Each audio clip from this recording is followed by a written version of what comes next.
சாத்தூரில் நேற்று நடைபெற்ற துப்பாக்கிச்சூடு சம்பவம் தொடர்பாக தீவிர விசாரணை நடைபெற்று வருகிறது. 9 பேர் கைது செய்யப்பட்டதாக கூறப்படும் தகவல் தவறானது எனவும் காவல்துறை வட்டாரங்கள் தெரிவித்துள்ளன. இதுகுறித்த கூடுதல் தகவல்களை தருகிறார் எமது செய்தியாளர் சாகுல் ஹமீத். சாகுல் ஹமீத், சொல்லுங்க, துப்பாக்கிச்சூடு சம்பவத்துல காவல்துறையினர் எந்த மாதிரியான நடவடிக்கைகள் எல்லாம் எடுத்துட்டு வராங்க? யார் யார்கிட்ட விசாரணையை நடத்திட்டு வராங்க? நிச்சயமா நேற்று விருதுநகர் மாவட்டம் சாத்தூரில் நாகர்கோவிலிருந்து கோயம்புத்தூர் சென்று கொண்டிருந்த பேருந்தில் ஒரு பயணி சுட்டுக் கொல்லப்பட்டது பெரிய அதிர்ச்சியை ஏற்படுத்தியது. விசாரணையில் சுட்டுக் கொல்லப்பட்டவர் கோவில்பட்டியை சேர்ந்த கருப்பசாமின்னு தெரிய வந்துச்சு. இவர் ஒரு ஆம்புலன்ஸ் ஓனரு. ஆக்சுவலாக வந்து ஒரு கொலை வந்து நடந்தது அப்படின்னா வந்து ஒரு அருவாளில் மற்றும் கத்தியால் குத்தி கொலை பண்ணியிருந்தா வந்து பிரச்சனை சாதாரணமாக தெரிஞ்சிருக்கும். ஆனால் வந்து துப்பாக்கியால் சுட்டுக் கொல்லப்பட்டதுனால இது இந்தியா முழுவதும் பெரிய அதிர்ச்சியை ஏற்படுத்துச்சு.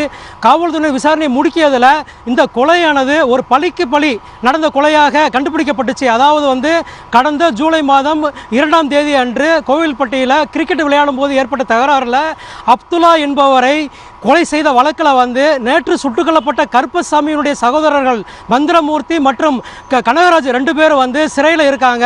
இதில் சகோதரர் மந்திரமூர்த்தி குண்டாசில் இருக்கார்.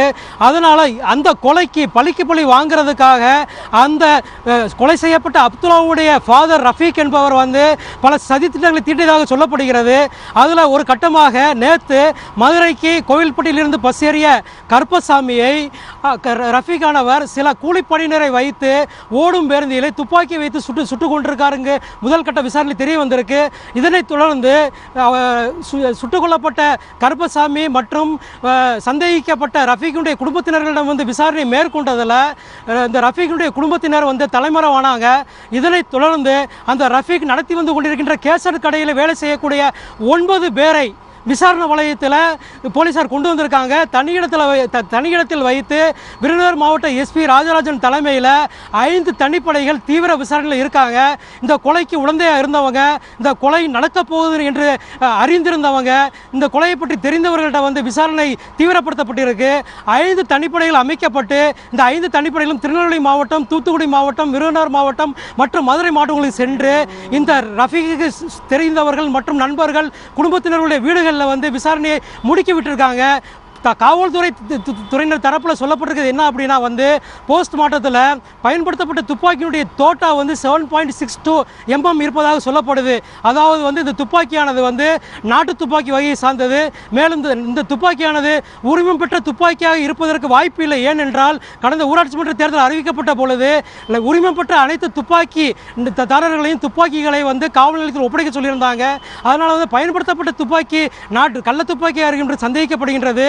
மேலும் இந்த அப்துல்லாவுடைய ஃபாதர் அப்துல்லாவுடன் உடன் பிறந்த சகோதரர்கள் 2 பேர், அதில் ஒருத்தர் சத்தாம் ஹுசேன் பாம்பேயில் இருக்காரு.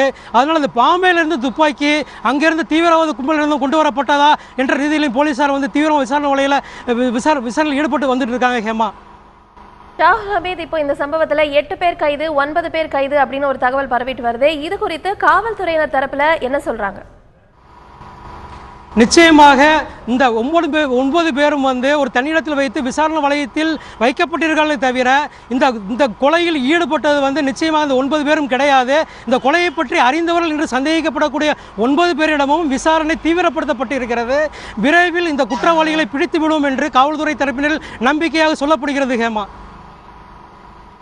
சாத்தூரில் நேற்று நடைபெற்ற துப்பாக்கிச்சூடு சம்பவத்தில் தீவிர விசாரணை தற்பொழுது போலீசார் நடத்தி வருகின்றனர். இது குறித்த விரிவான தகவல்களை எமது செய்தியாளர் ஷாகுல் ஹமீத் வழங்க கேட்டோம்.